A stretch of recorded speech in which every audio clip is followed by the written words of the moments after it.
Four on the Floor brought to you by Citywide Banks. 4 topics. He and I go at it. We're allowed 30 seconds each.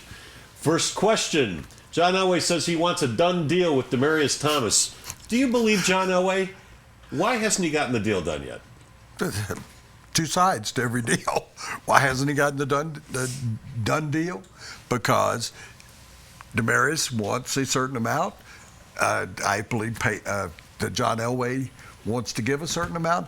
I'm not so sure, though, that they really want to spend $14 million a year on a wide receiver for 5 years.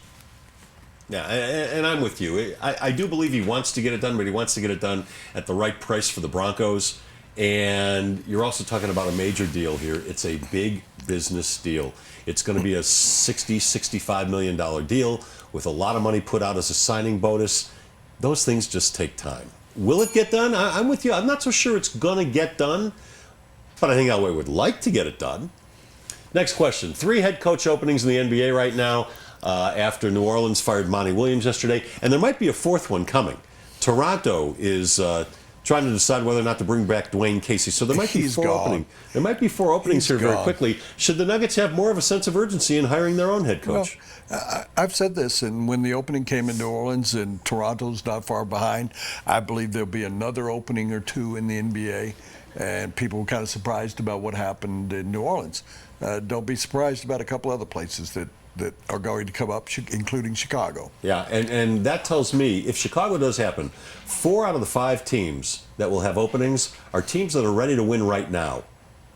And when you're ready to win right now, you don't bring in a guy with no NBA experience. So that means if the Nuggets are looking at Scotty Brooks or Mike D'Antoni or Alvin Gentry, they better move and move quickly before they're snatched up by other teams. You know, I say that over and over again. Yeah. You better have a sense of urgency. You wait around to the week of the draft. Ain't going to be much left. Your pickings are going to be like I was at the end of the table on Sunday nights. Former Florida State coach Bobby Bowden says Jameis Winston was an embarrassment to Florida State, the way he acted off the field. Why would he say this about the institution he served for so long? He was kind of led into it by Paul Feinbaum, who went to the University of Tennessee, as I did, and the sports information director told Paul that he was the worst person there since me. Did he really? Paul was there about 12 years afterward and talking about creating problems creating sports issues in our writings for the school newspaper.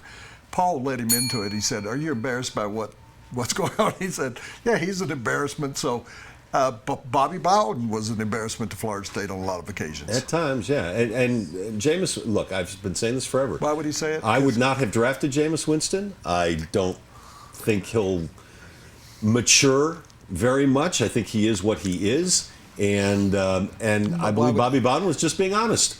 He wasn't. If you're a Florida State grad, you should be embarrassed by this kid.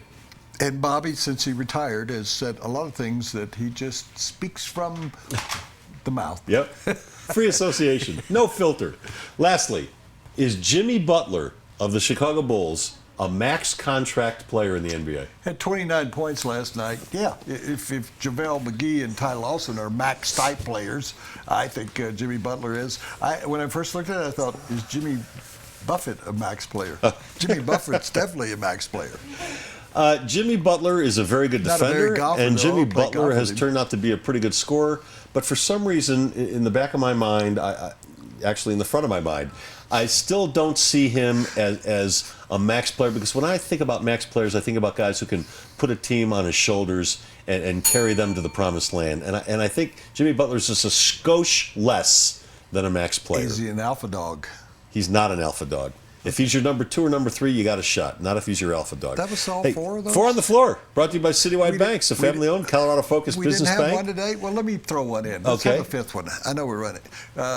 We got a guest holding, but go ahead. Cornflakes or Raisin Bran? Oh, I'm not a raisin guy. Give me cornflakes all day long. I do not eat raisins. If you put a bowl of anything in front of me and it's got raisins in it, I will spend the next 10 minutes doing surgery on it. I'll pull out every raisin possible. Cornflakes all the way. You? Cornflakes with the strawberries, those Those. Oh, that's good. Yeah. That's good. The Special K. Yeah. All right, 5 on the Floor was brought to you by Citywide Banks.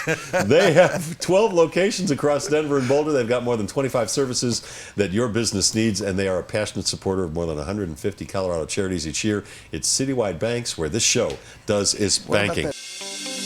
I am Citywide Banks. I am Citywide Banks. At Citywide Banks, We put you first by exceeding your service expectations every day. Every day.